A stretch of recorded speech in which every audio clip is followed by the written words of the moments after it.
this is a nice number because it's enough people that we can actually ask. I can actually ask you about your own dogs. Now we've got, yes, 5 people here. That's right, and me. Yes, so we'll have time. Anyway, to begin with, I thought what we would do, because you might remember you saw in my post, I asked the question for people to tell me what their dogs were frightened of. Okay, so we had quite a list of things that dogs are frightened of. And those lists, I'll just sort of read out a few of them, but then perhaps if you'd like to then tell me what your dogs are frightened of as well. The things we had, I mean, obviously the one coming up, which is the most worrying one really, is fireworks. I mean, that is, and you know, we're too late ready to do much about it apart from manage the situation, but we will have a little chat about what you can do to do the best that you can in the circumstances really with that. Then a very common one is traffic.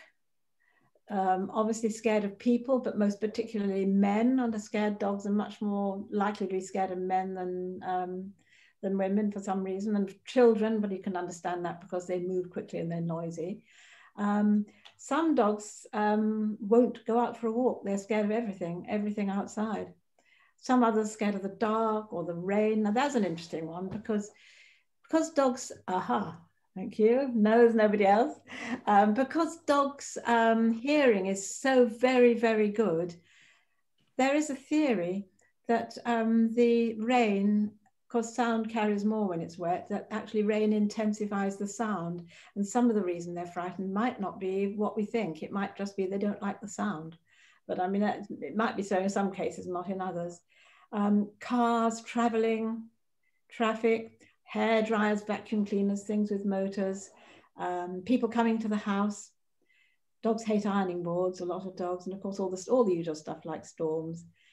But all these things are the cause of the fear.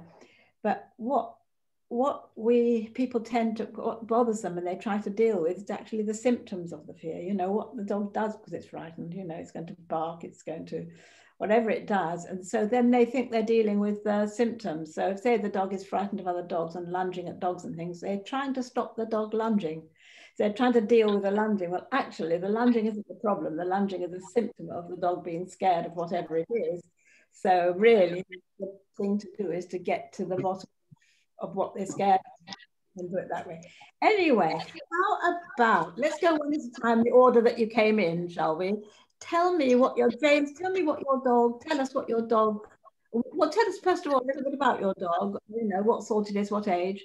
Sure. So 11 months old, Cocker Spaniel, and its children seems to be the flavour of the month as far as barking is concerned. And I think over, if they're children over 4.5 foot, she seems to be fine with. But if they're small, I remember reading your thing. Yeah, about if they're smaller children, then that seems to really spook her, and that's kind of when, so if we're out for a walk or something of that nature, and you know, children are coming towards us, then she will start to bark. Right. You don't have children of your own? We do, yeah. So how old are yours? So my kids are 15 and 12. Oh, right. Well, they don't count, do they? Because they're over 5 foot. Yeah. Okay. Well, that's nice, because what we're going to do, move on to a sort of formula, if you like, for dealing with fear. I mean, it makes it very oversimplified, but obviously if we're dealing with lots of people at once, we can't delve into the thing. But that is a thing which actually can fit quite nicely into the formula. There is a way of doing the formula with that. But so Cocker Spaniel, I mean, they're vocal anyway, aren't they? I've got one. Yeah, I mean, she's not too barky. I think as she's getting slightly older, I've noticed in the last probably 6 weeks or so, she's barking a little bit more at, you know, inanimate objects, the usual sort of black shapes and things like that. That she's not. So she's generally a little bit on the nervous side. Yes and no. I mean, we live in the countryside, so she's off the lead an awful lot. Yeah.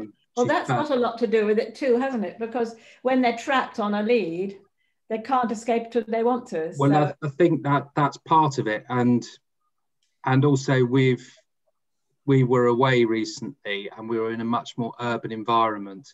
And funny enough, when she was on the lead more, she suddenly started to pull, which she's never she's never done and, before, really. and the pulling also is going to be a symptom. The pulling isn't, it's going to be because she's either eager to get something, to get away from something, or she's overexcited.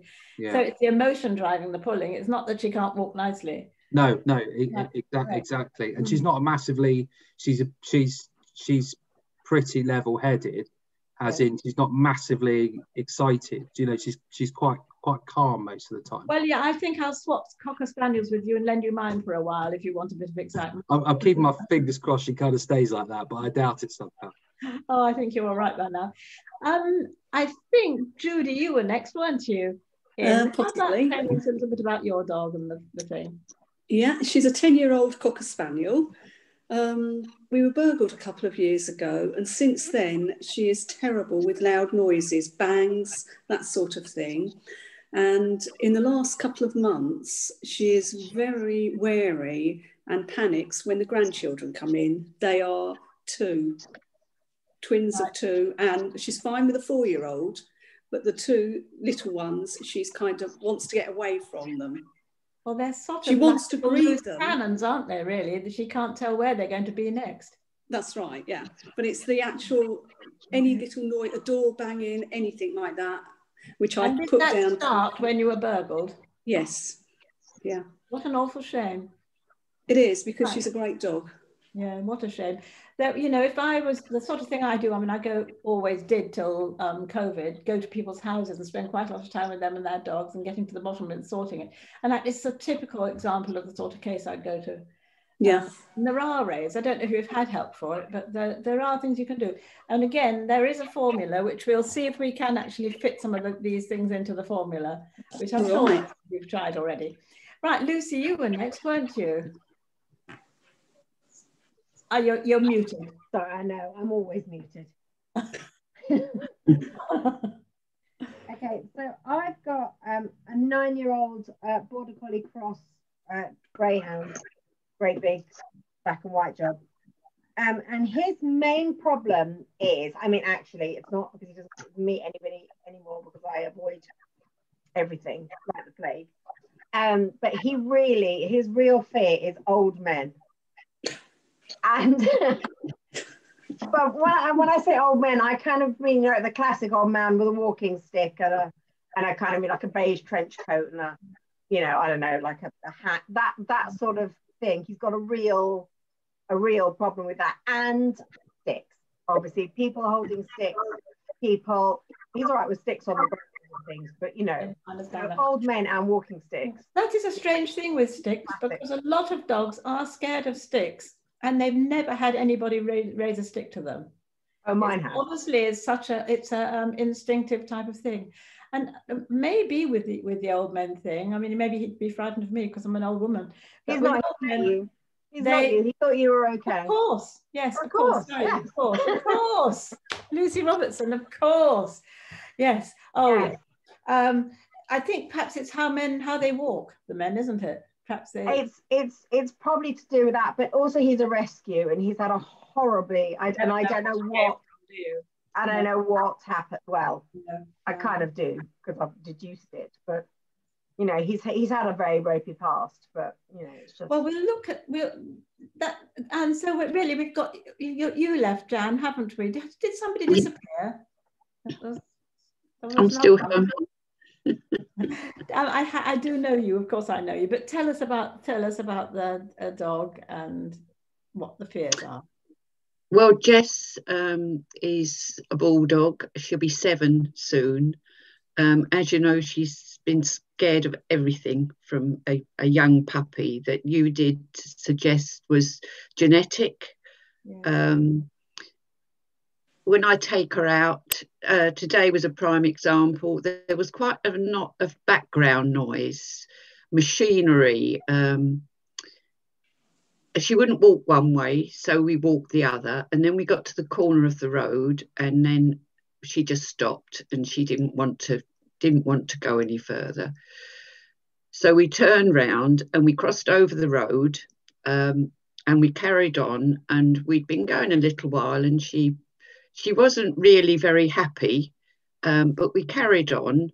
But she's aware of any noise that is going on, builders they're lorries. If a car comes along, I'm normally talking to her and saying it's only a car and we're fine. I did mention that I'd started taking a tube of cream cheese with me, which she absolutely loves. Yeah.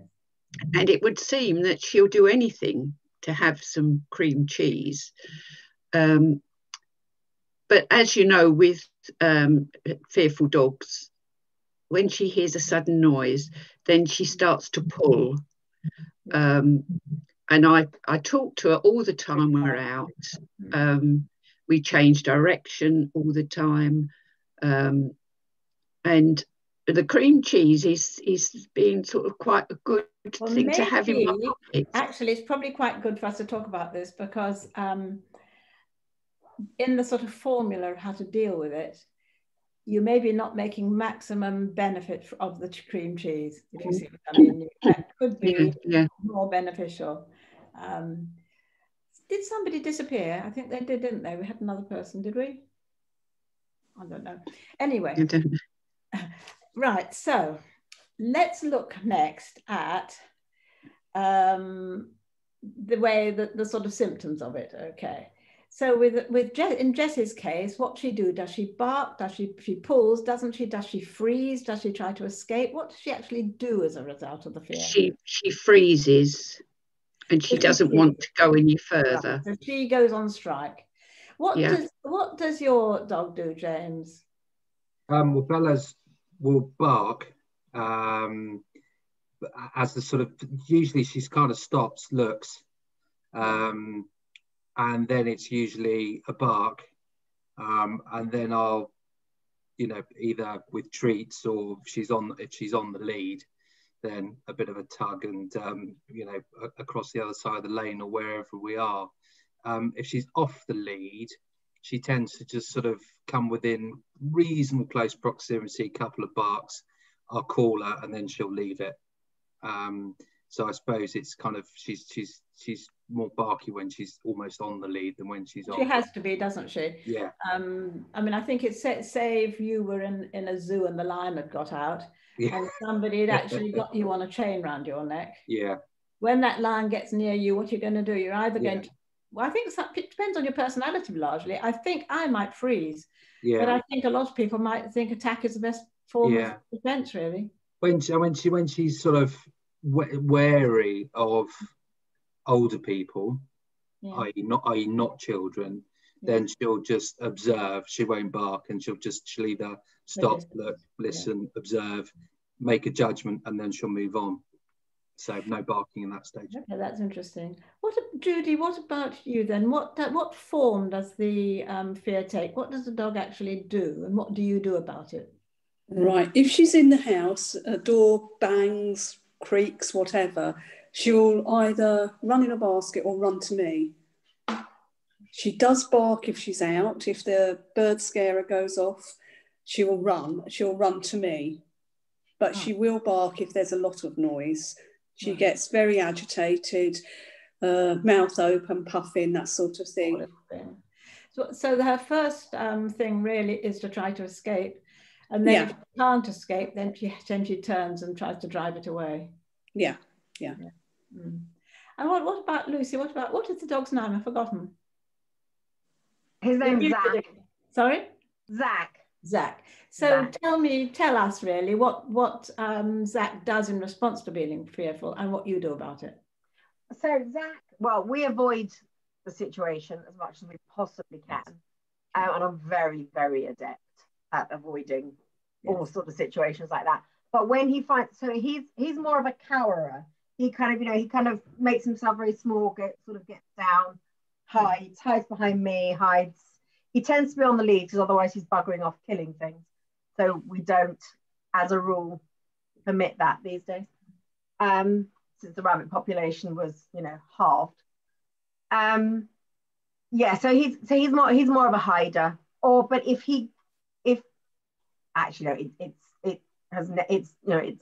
never happened. But I would expect him to, raid the bins.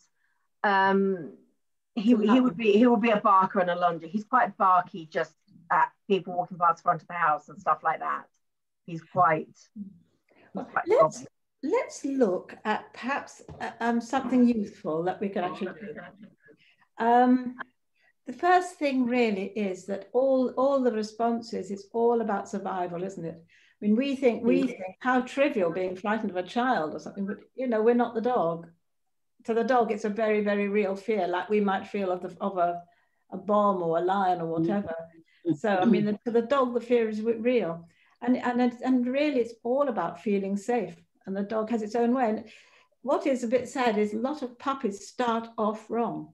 I mean, Jan's, in a way, I'm absolutely sure he must have come from a timid litter, from a timid mother, and very, very likely wasn't properly, you know, socialized at all until you got him.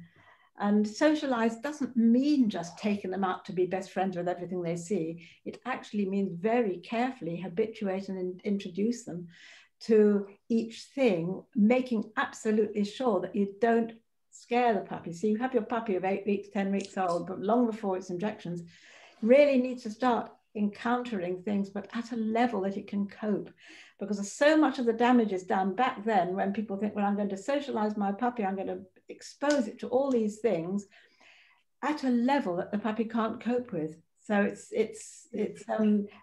there's not enough goes into, I think, into the few weeks just before the breeder says goodbye to the puppy and the first few weeks before the injections, when that really is the most formative time of the life. You know, if somebody I was talking to today, their puppy was attacked twice before it was about sort of 13, 14 weeks old, and it totally changed the puppy into a very fearful dog.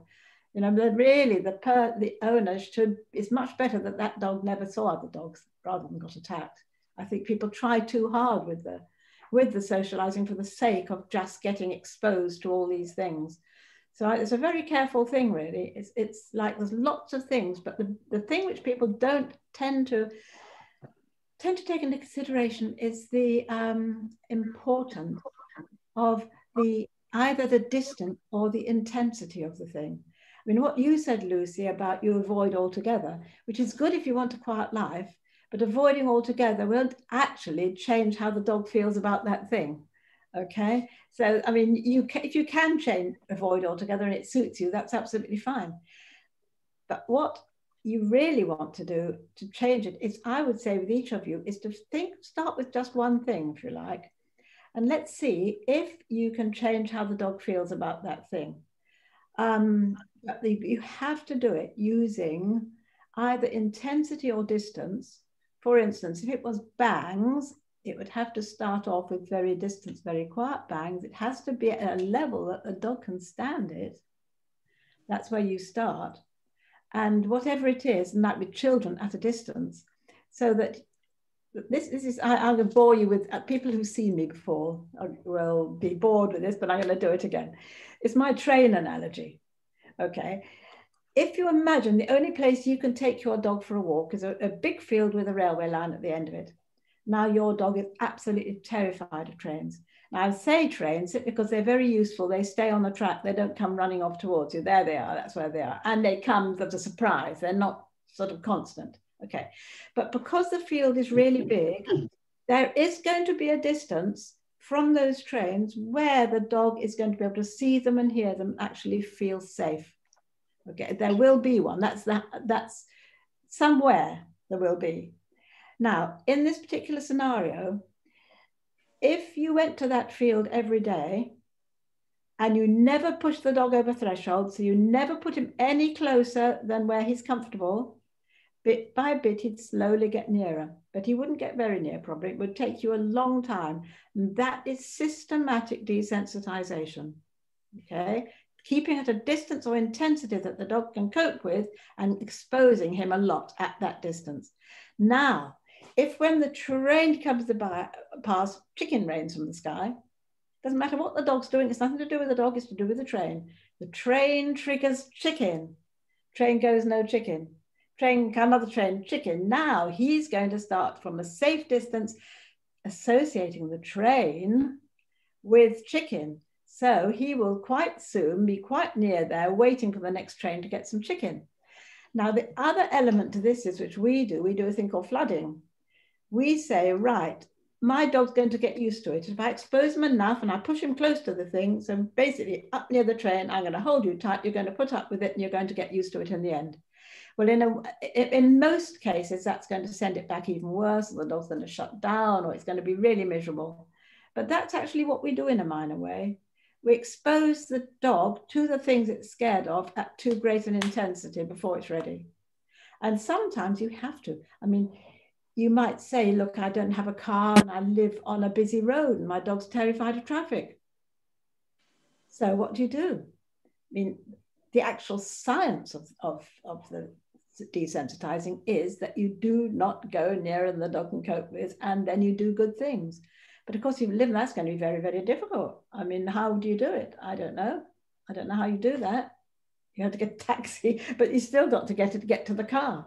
And, you know, rather than be absolutely terrified, probably no walks are even better. You know, so being absolutely terrified is just not good for the soul. It's just not good for anything, is it? But let's look at the children one. Yeah. Okay. So let's look at James' children one first, because your children, Judy, are in your home, aren't they? No, they're not. They're frequent visitors, but they're not. I mean, to say they're coming into your house. Yes. Whereas the children James meets are out on a walk, aren't they? They're not that's right. Yeah. Let's look at what you could possibly do. If you really thought to yourself, I want to conquer this fear, okay, and really concentrate on it, you would need to find an opportunity to get your dog to feel good about children at a safe distance. I mean, for instance, find a playground. Might look a bit suspicious if you're a man hanging around a child's playground, but, you know, find a playground, stand well back at whatever distance your dog is happy, and watch children running around. And every time he looks at a child, do something, say, yes, child, and feed him. Yes, child, feed him. And really make it so that every time he sees a child, something good happens from a distance that he feels safe. And over time, get closer. Of course, that means you have to steer clear when you're out on the road and there's a child coming whizzing past, you know, because it's very, very hard. Ideally, you have to find an environment that you can, if you like, trust and start from there. Because if you do it gradually enough, you'll then get to a situation where he's okay with children and they can be running past. But real life tends to take you from nothing to children running past. You know, but don't walk past the school gates at kicking out time. No, absolutely not. But go near the school playground at playtime from the other side of the road, stand and watch, feed him, play with him, do good things, make him think, oh, I love watching these children because you do all these good things with me. Do you see? It's interesting what you say, particularly about early socialization. So when I used to pick my daughter up from school, when Bella, my dog, was a puppy, so I used to carry her, obviously before pre-injections, to the school gates to pick my daughter up. So I wonder whether that was over socialization. It might have been. With what you know now, you'd carry your puppy to the school gate, you'd watch your puppy very carefully. If it looked at all frightened, you'd step back a little bit and you'd feed it. And you'd probably discourage the children from coming and touching if you looked. You'd be much more sensitive as to whether he's frightened or not. But actually, I don't think your situation doesn't sound irretrievable. I think that if you were to put some work in, say you're walking down the road and there's a little child coming towards you, don't keep walking towards the child. Do an arc, either cross the road or move out or go off the tangent or do something. Don't go straight towards the child. And as you do so, yes, a child, come on, we're going to go this way. Yeah. Because if you do that and feed, sorry. Yeah, so I was going to say, would you sort of move to the other side of the lane and give a treat? Yes, I would treat. I'd keep on the move. Some people, what they do, they tell their dog to sit. Now, can you imagine? You're frightened already. If you were terrified and there was a lion there, you're not going to want to sit, are you? No, I've made that mistake. I've taught my dog. So you know, when we were out walking and traffic comes, she basically to wait, and she'll sit. But first time we were in an urban area, she literally stopped at every car. Oh no. Oh, well, you And overtaught her. looked at me much to say, when's my command to go? Which needs Well, to you say, know, she's obviously a quick learner. So we didn't get very actually, far. what do you want in this situation? The ideal thing to finish with is that when you're walking along and she sees a child, she knows that you're not going to go straight towards a child. You're going to basically rescue her, and you're going to give her food at the same time. Yeah. Eventually, what's going to happen is you're going to see a child somewhere, and she's going to look to you and say, come on then, where's my food? Yeah. Which is brilliant, really, because you've associated the child with something nice. And then you'd have to slowly build up to running children and children which are too near and this sort of thing. If I were you, I would try to arrange it so that it's systematic and you don't give her any nasty shocks. And if by any chance suddenly a child comes from nowhere and you can't do anything about it, go on a run, go for a little run, have some fun. Come on, we're going on a run. So just get out of there, but that turns it into fun rather than that's what I would do. So with yours, Judy, yours are two little twins. Gosh, he's got double trouble there, hasn't he? Coming into your house. That's right. She's fine if we're out on a walk with them. They're all running everywhere. That's fine. They come into the house. She's excited. She wants a fuss. And then 2 or 3 minutes later, she gets panicky. She goes to the door and wants to go outside into the car, which her safe haven. I think because she's enclosed, I mean, I think this is quite common. It seems to me pretty obvious, really, that she thinks she's going to get trapped. And have you got a gate, a baby gate? Yeah. Why not put that in a doorway? And when she starts panicking, pop her the other side of the doorway and give her something lovely, like some food in a Kong. Yeah, she's not particularly food orientated. Would there not be something she loves if you stuck it in a Kong? Sorry? Would there not be something she loves? Yeah, she likes food, but it's not a be-all, end-all with her. She needs something to exercise her jaws, really, because it helps calm her down. What about one of these? Have you seen these? They're made of yak milk. Yeah, yeah. Something she doesn't have all the time. Maybe a bone. But don't something different. Don't let the children go near her, just in case she gets a little bit guardy with it. Yeah, I mean, she's never guarded food at all. We don't want to encourage it, though. But that's what I would do. I would use management on this, because they're going to get a bit bigger soon. And if she's frightened of them now, she might continue to be frightened. I would have thought you've had a lovely walk, you come back, all's fine. Now, before she starts worrying, pop her behind a gate. A gate is good because you're not shutting her away. She's still there. She can see. What about the fact that she will bark? Well, that's the problem as well. She will bark to come out, will she? Sorry? She'll bark to come out. Yes. Well, you said she wanted to escape to the car. Yeah, I mean, as soon as they come in, she's fine. Yes. They normally give her one of her little biscuits, and I let the twins give it. That's fine. That's not a problem. And then after a few minutes, it's as if it's all too much for her. She goes to the back door. Yeah. Well, if at that moment you pop her behind a gate, wouldn't she be quite pleased to be there, especially if you gave her a bone or something? Yeah, okay, I'll try that. Yeah. Because if you give her a bone, she's going to associate the children with something nice. Yeah, and I've tried going for a walk with the children and her. Yes. Well, it sounds like once they're in the house, doesn't it? I think you've got to use management. I would say she feels crowded.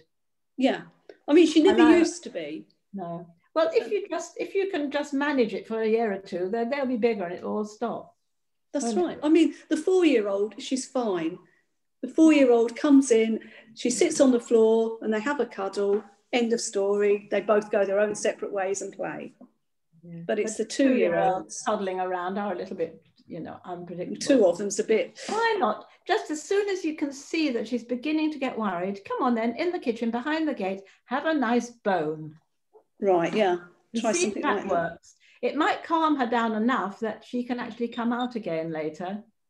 Yeah. Especially when the children have calmed down a bit and settled down and having their tea. Well, that's it, because they're excited. She's excited. Yeah. So then, you could take the bone off her and let her out again and see what happens. Yeah, okay, I'll give it a try. Because that keeps her at a distance. You're giving her something nice at the same time as the children, which seems to fit the bill, doesn't it? Well, yeah, definitely. Okay, I'll give that a try. Lucy? You're muted again. I'm always on mute. I'm always on mute because the dog's always barking. Well, sorry, were you asking me?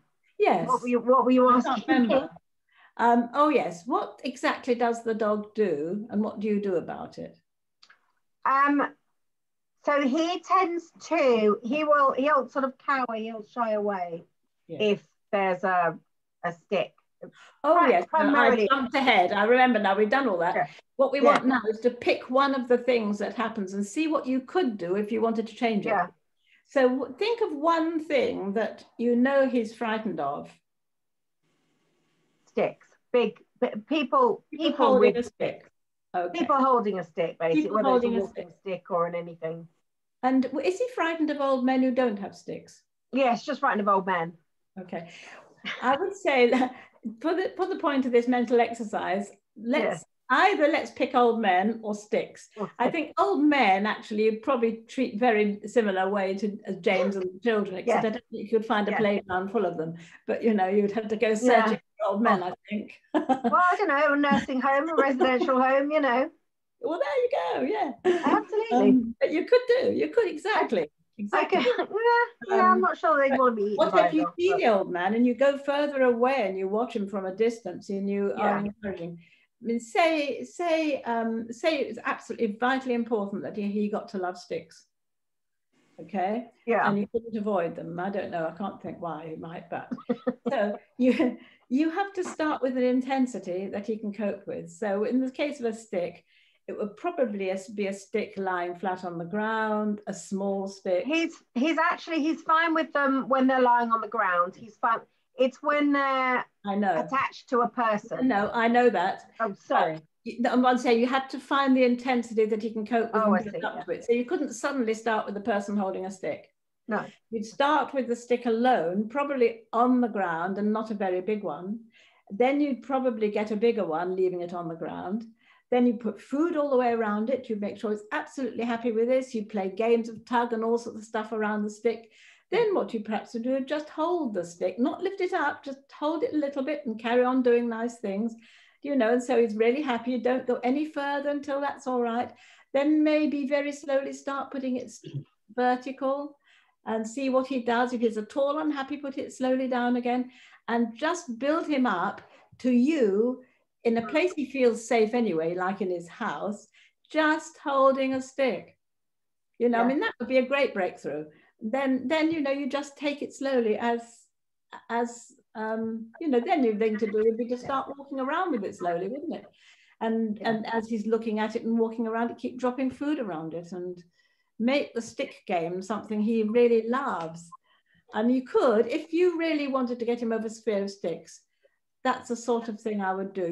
You've got distance and intensity to start with. Intensity in that case is probably the placing of where the stick is and perhaps the size of it and who's holding it, where it is. I mean, you could have it leaning against a wall, couldn't you?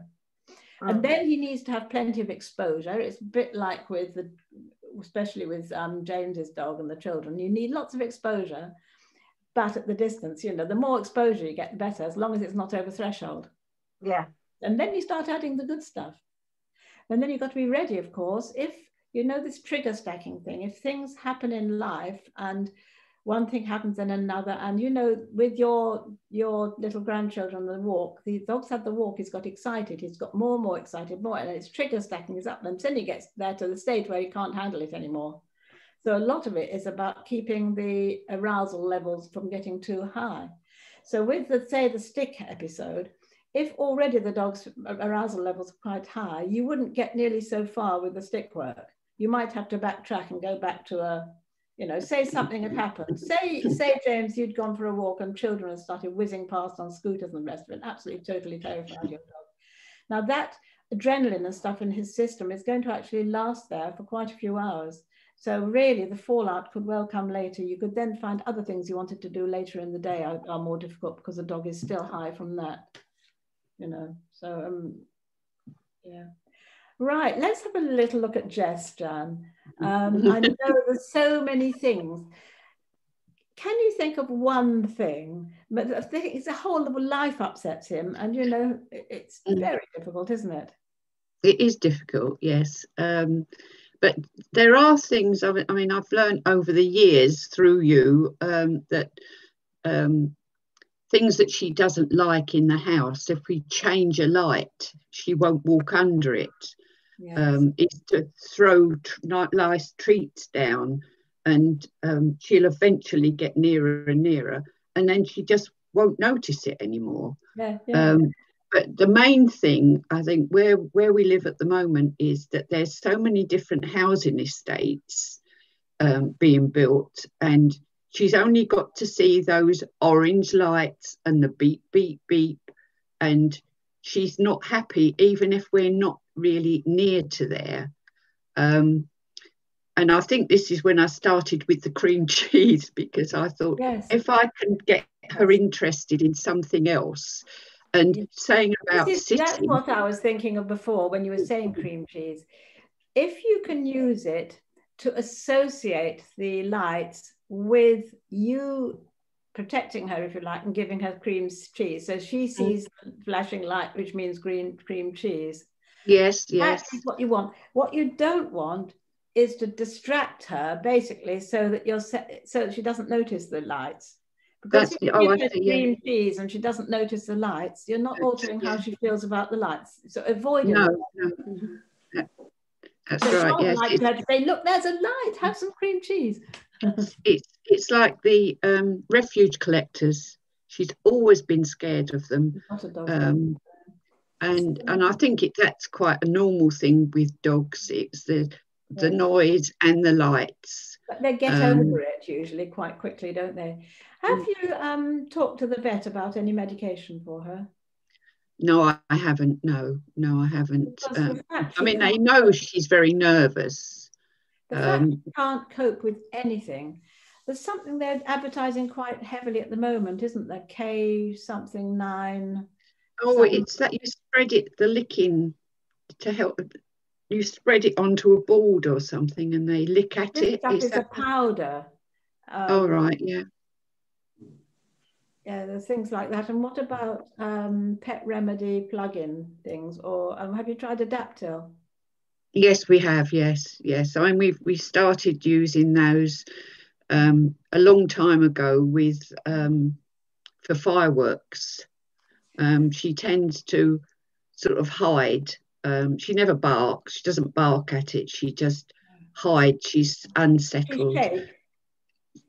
Yes, she does. And I make a little den, and she just. Yeah, that's the thing to do. There is something you can get now from the vet. It isn't it's quite expensive. It's called Sileo, Sileo, and that gives short-term relief from fireworks. Basically, it kicks in within an hour or two, and it only lasts for 2 or 3 hours. And it means if you know when the fireworks are going to be, it gives the dog relief. And I think in a case like Jess, you know, the vet would help if you asked, because if a dog's whole life is blighted by fear of everything, if that was a human, a person, you would definitely have some sort of medication if anxiety ruined your life like that, wouldn't you? Yes. It's things from day to day. She can be fine with everything, and then all of a sudden it's the trigger stacking, because things have built up even perhaps from the previous day, and that's when often when the dog is really worst, it's not on account of what's happening just then, it's on account of the build-up of what's been happening before, and that's so tricky. Which is why really trying to concentrate on everything, keeping the whole thing as calm as possible, gives you a better, if you like, platform to you know, she's very calm at home when there's just the two of us there. And she goes out in the garden. If she hears a noise, she comes scattering in, you know, scrambling in as if, you know, something shot her. And it must be awful, mustn't it, to be like that? But it's sad to watch her, because she's such a lovely dog. Yes, it really is. It does sound to me as if she needs a bit of help. But you really have been, and we're working together. You really have done all the obvious things. Sorry, Lucy. Zach's on anti-anxiety medication from the vet. He's on fluoxetine. And it has made such a difference. He also wears an Adaptil collar, and we've got a plug-in. I'm not sure the plug-in is particularly useful. We've just got it as backup. But the collar makes a massive difference. Yes, I think that these things... As does the Flexitine. It really, really... Fluoxetine. Yeah, Jess has had the collar, but it didn't really make a great deal of difference to I her. think I don't think they do in a bad case. Probably a little. I think it's the fluoxetine is what you need. Or it really is worth a trip to the vet, because the other thing is, I have heard in cases where you're doing the behavior work as well as the drug. You're not just relying on the drug. The drug actually helps you then with the other work that you're going to do. You know, you can't just rely on the medication. I don't think a vet would give it to you if you didn't know you were doing behavior work as well.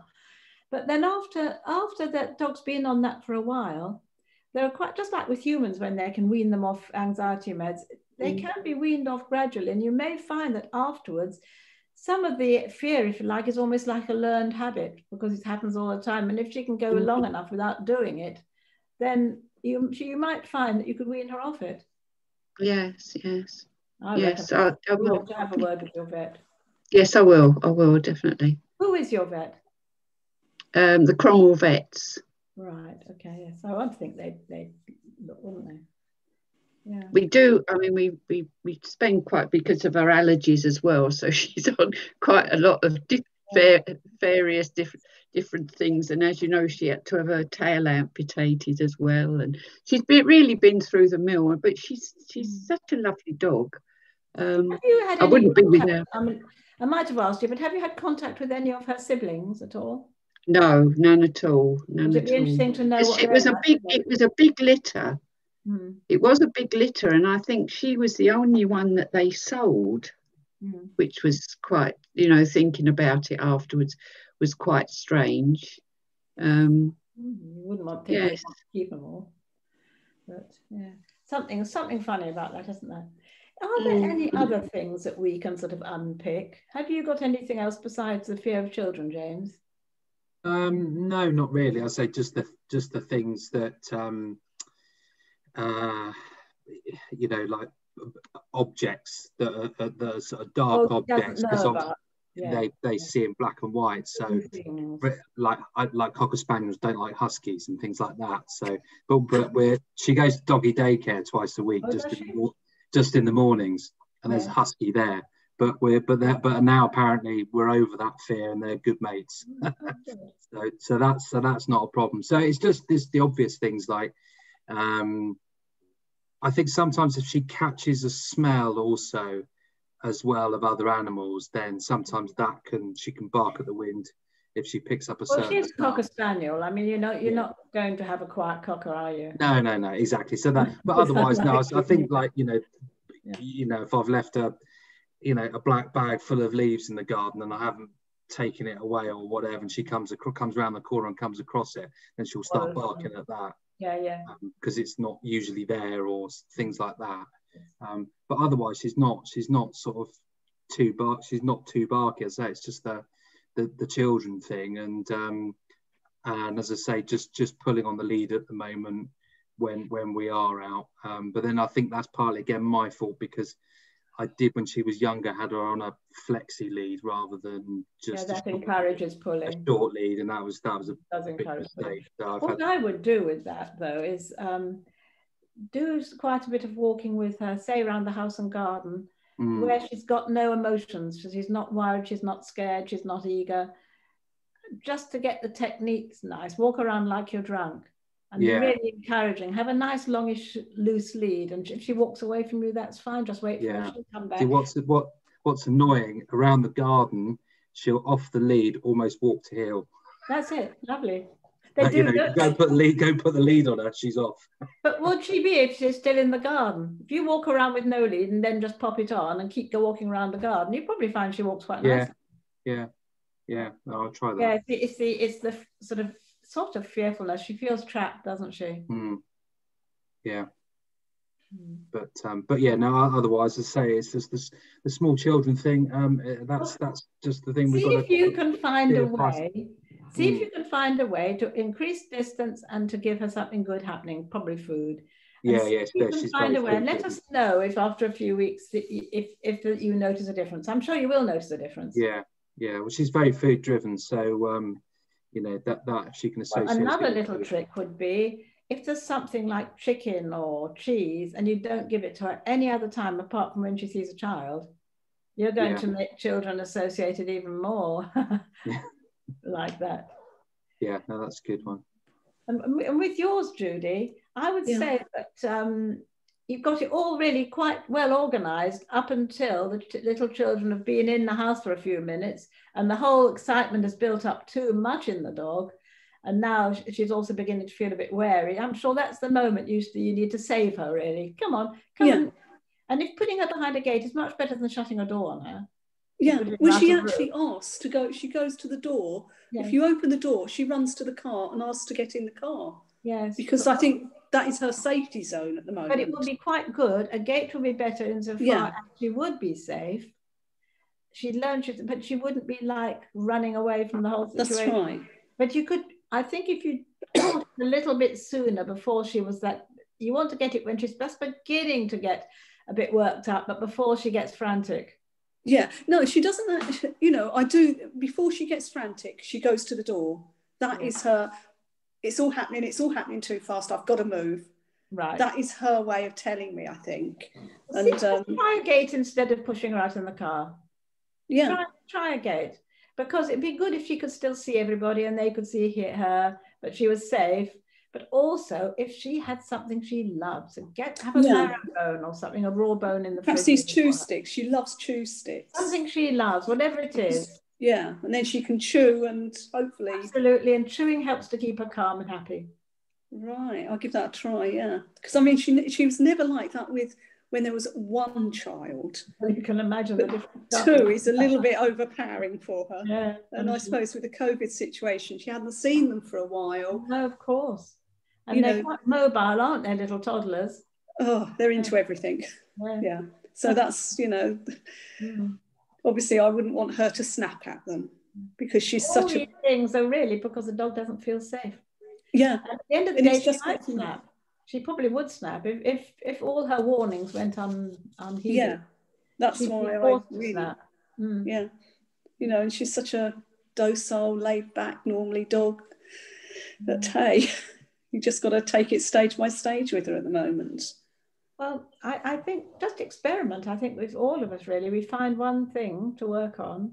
Use the principles of either intensity and distance. Yeah. And plenty of exposure, because if you don't have any exposure at all, then nothing's going to change with it. But always at a threshold distance, and then make good things happen. Yeah. I mean, she's fine if I went for a walk with her, with the children. That, you know, that's great because there's the distance. She can get away. Absolutely. And it does sound to me as if a lot of that is to do with trigger stacking and the whole excitement's built up too much and she's had enough. Yeah.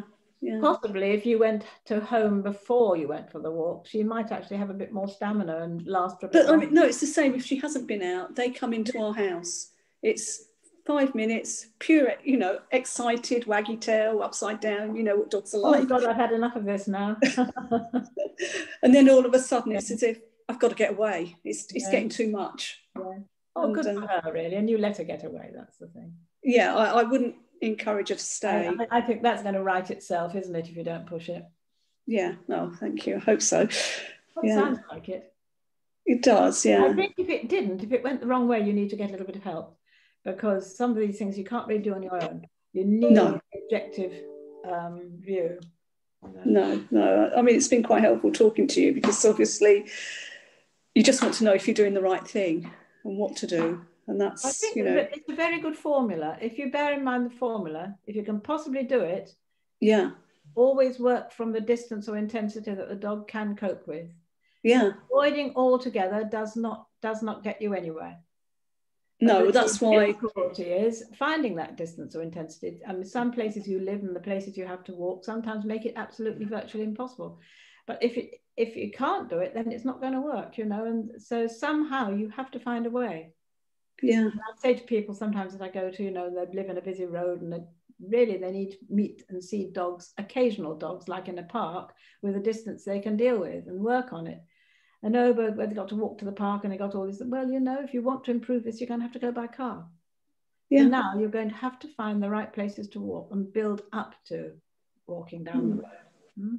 Yeah, thank you. So it's just, you can't avoid it really, it's just a thing. But when it's frightened of everything, like Jan's dog, you know, it's just difficult to know where to start. Now, honestly, think in a case like that, like with yours, Lucy, that I think you need vet help really, because once you've done that, I mean, you, Lucy, what now he's on this medication, you could actually do something about old men and sticks if you tried, couldn't you? I could. I'd have to find a cooperative old man that wouldn't mind being thoroughly abused in some cases, which, you know, perhaps you want to start off, perhaps this ought to be done gradually. Find a middle-aged one first. Well, no, see, he's absolutely fine with, he's fine with middle-aged men, as long as, again, they're... All right, well, perhaps that's where to start. And he can age with the middle-aged bloke. Actually, that's the way to do it. We'll just get older together. Perfect. But I think the thing is, if your dog is frightened of something, then the thing you shouldn't do is to keep going towards that thing. The thing to do is to acknowledge it and make the dog feel safe, put a little bit of distance in, but do it in an upbeat sort of way. Look, there's an old man. Come on, let's go this way. Oh man, he's behind us now. It's fine. We're going down the other. Oh no, we don't like them behind. Oh. Well, I think do you think we've sort of done reasonably useful little things? Is there anything else anyone would like to talk about? Very, very helpful. Thank you, Theo. But it's not as really, usual. I'm afraid, but I think you ought to go to the vet. Go and have a word with the vet. Yes, I will. I will. I think they know Mick Cromwell, but you can always say that I suggested it. Yes. And as I say, it's made huge difference to my boy. Yeah. Just thinking about it, because he's been on, mine's been on it for a while, and actually the list of things that he was terrified of is now so much smaller than it was before he was on all the drugs. You know, it has made a big difference. Also, what it does, it puts you in a position that you can do the necessary work. Yeah. When it's like as bad as Jan's dog, then you can't really do much. But once you've got it's under control enough, then you can start working on it. And you wouldn't make a person be that scared of everything without pharmaceutical help, would you? If you know what I mean. No, I think people don't have to suffer much anxiety at all to get medication, not that degree of anxiety anyway. Yeah. Yeah. Yes. Anyway, so it's nice to meet you all. Nice to see you again, people I've seen before. Thank you, Theo. That was very helpful. It's nice meeting you. Thank you. And how about if you do any of these things, let us know. Let's just. I will, of course, I will. Yes. Yeah. Good. Yeah, definitely. Right, okay. Well, I will. What I would like to do, if it was all right with you, is just put this video up on the group just for a couple of days for people, because there were quite a lot of people in on that conversation about fear, and quite a lot of people said they wanted to go or they might come, so they could watch it. Is that okay with you? Yeah, of course, yes, definitely. Right? Yeah. Brilliant, lovely. Yeah, no okay problem. Then. Great, right, see you again. Let's keep us posted. Bye-bye. Thank you. Thank you. Thank you. Bye. Bye.